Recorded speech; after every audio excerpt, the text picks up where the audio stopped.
Hello there. Welcome to episode 1. This is Worldbuilders, and I'm Mystic. Let's begin. I am here to talk about Conlangs. Huh? You don't know what Conlangs are? You've come to the right place. A Conlang is a constructed language where every aspect of a language can be made, so the words grammar, writing system, and more. Before starting your Conlang, there are some things you need to think about, such as if your Conlang is natural or artistic. Naturalistic Conlangs resemble real-life languages. Artistic Conlangs are all about novelty, the beauty of the script, or the structure of the grammar. One thing you must avoid is making a Conlang that is not natural or artistic. What is phonology? Well, it's sound. Huh? While sounds are not the same as letters.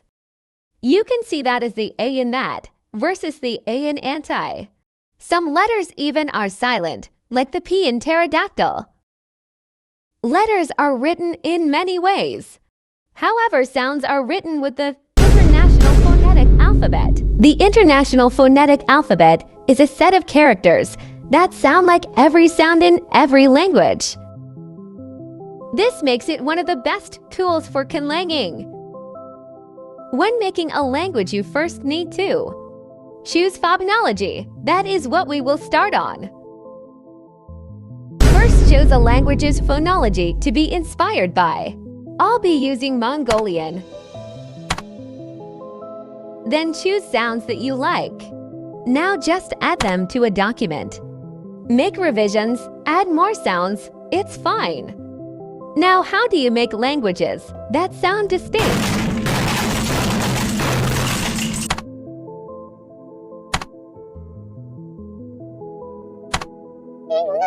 Huh, that's all. Phonotactics are the ways a language uses sound to make words. You can see it like this. Resking could very easily be an English word. However, English could never be a word. Let's break it down. No words in English start with ng, while bresking even follows the English present tense. So when making a language, at least think about how you want to employ sounds.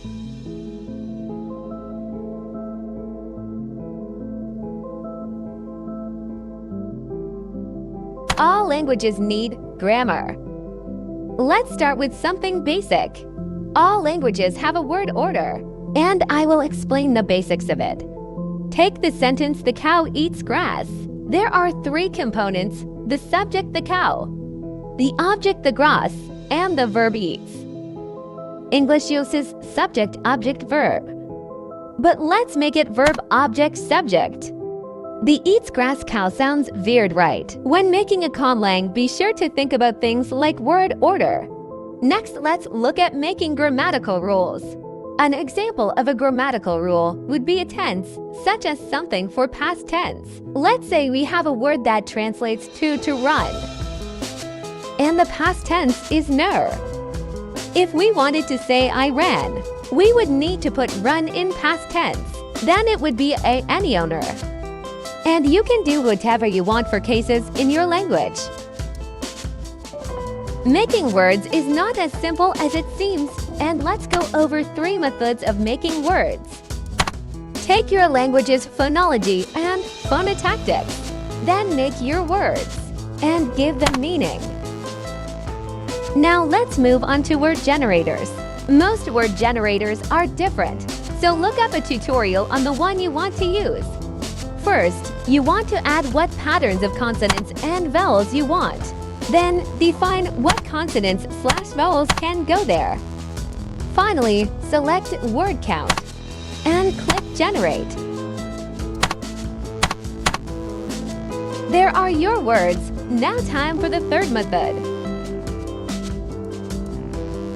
When making naturalistic conlangs, there is one difficult way to make words.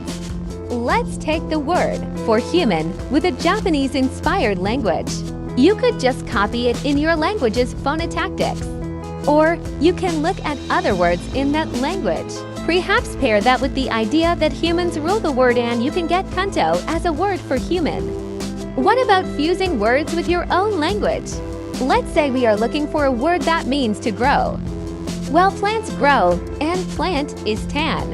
And plants growing almost seems like a plant rising. Combine that, and you could get tonga as a pseudo word for grow. Translating simple sentences is easy. You take the word order and the vocab and maybe a tiny bit of grammar and you're done. But for complicated sentences, how would you translate small glowing creature that takes the form of the person who sees its favorite animal? Well, let's first break it into parts. Then think about what you could describe with your current vocab. Now add the words that you need and translate the segments. We are finished with Conlangs. It's time for cultures.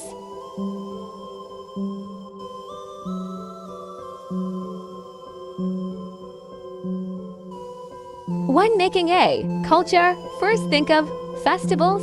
Let's make a few. If our culture is agricultural, let's make a harvest festival where people celebrate the harvest and host a feast.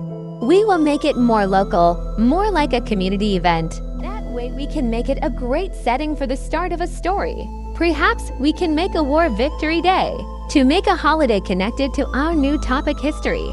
We will start in our prehistory and get more advanced, factoring in daily life. In our prehistoric times, people used to hunt small animals like deer. However, in our fantasy world, we had dragons before they became extinct. These times, people worshipped the dragons that lived on their land. They gave tributes to the dragons and fought to keep their dragons safe from enemy tribes. While that was just an example, it is good to keep an idea of the history at any point in your world. Now, our history can turn to the agrarian revolution. Revolutions are a key part of history in the agriculture revolution sense of the word. But your agriculture revolution doesn't have to be simply farming. Let's make it when our people discovered how to tame dragons and call it the Draconian Revolution. However, there seems to be space between the agricultural revolution and the present. What could we do? This is the structure of our world. It looks rather empty, so let's change that. We are now in the early empires phase. Now these empires combined at different dragons' territory, and mere hundreds of years after they started to exist. The dragons broke up the empires into thousands of clans. This is an example of a dark age. During this time, we return to unsanitary life and poverty. You said dragons go extinct. Yeah. Why are there still dragons? This is the peak of society in our world. With standardized measurements, quality of life is vastly improved, and the empires are ruled by dragons. Make sure to think of the social hierarchy to your world. But we are not in the present yet. How do we get to the present, you ask? Well, the Emperor Kletters takes over, wanting to unify the world under his rule. The wars lasted 26 years. He did end up succeeding. However, history repeats itself. And the empire broke up into thousands of dragon clans that fought until all the dragons had died. In the present, after the Draconic Wars, people stay mobile, living in caravans passing tiny village to tiny village. The religion has returned to worshipping dragons, and the Larix kingdoms only have a few villages. Now, after all this, we have a language with deep, intricate features and a culture that highlights life. You are ready to make your story.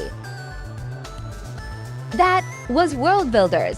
Thank you for watching. Thank you for watching. Thank you for watching. And goodbye.